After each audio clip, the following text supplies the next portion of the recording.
संपूर्ण महाराष्ट्रात लोकप्रिय झालेल्या आमच्या @कागद लाईव्ह या चॅनेलला लाईक करा, बेल दाबून सबस्क्राईब करा. श्री यशवंतराव घाटगे हायस्कूलमध्ये पक्षी वाचवा कार्यशाळा. पर्यावरणातील पक्ष्यांचे महत्त्व खूप मोठे आहे. पक्ष्यांच्या उपस्थितीमुळे जैवविविधता टिकून राहते. पक्षी निसर्गाचे सौंदर्य वाढवतात आणि मनाला आनंद देतात. म्हणूनच पर्यावरणाचे संरक्षण करण्यासाठी पक्ष्यांचे जतन करणे अत्यंत आवश्यक आहे, असे प्रतिपादन पक्षी निरीक्षक वैभव घाटगे यांनी केले. येथील श्री यशवंतराव घाटगे हायस्कूलमध्ये राष्ट्रीय हरित सेना व सामाजिक वनीकरण विभागाच्या वतीने पक्षी वाचवा कार्यशाळेचे आयोजन करण्यात आले होते. पक्षी निरीक्षक वैभव घाटगे ही या कार्यशाळेचे प्रमुख वक्ते होते.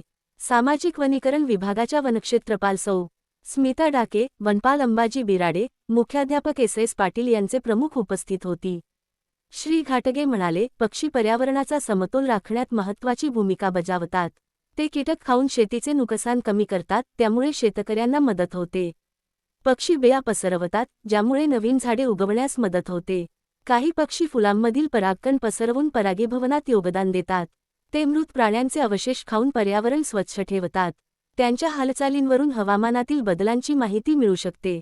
इको फ्रेंडली होळी या विषयावर वनक्षेत्रपाल सौ स्मिता डाके यांनी दुकानातील केमिकलयुक्त रंग वापरण्याऐवजी नैसर्गिक रंग तयार करून कसे वापरावे याबद्दल माहिती दिली.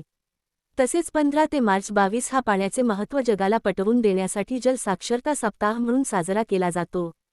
त्याबद्दल पाण्याचे होणारे प्रदूषण व अपव्यय टाळण्यासाठी विद्यार्थ्यांना मार्गदर्शन केले. वनपाल अंबाजी बिराडे यांनी मार्च महिन्यामध्ये जागतिक पातळीवर साजरे होणारे जागतिक वन दिन, जागतिक चिमणी दिन, जागतिक महिला दिन, जागतिक जल दिन तसेच जागतिक वन्यजीव दिन असे विविध उपक्रम राष्ट्रीय पातळीवर मार्च महिन्यामध्ये प्रत्येक शाळा कॉलेजमधून विद्यार्थ्यांना मार्गदर्शनपर कार्यशाळा घेऊन जनजागृती केली जाते, याबद्दल सांगितले. तसेच पर्यावरणातील पक्ष्यांचे महत्त्व व नष्टप्राय होत चाललेल्या पक्षी प्रजातीबद्दल माहिती दिली. स्वागत नरेंद्र बोते यांनी केले. पाहुण्यांचा परिचय अर्जुन पाटील यांनी करून दिला. आभार गजानन हेगडे यांनी मानले.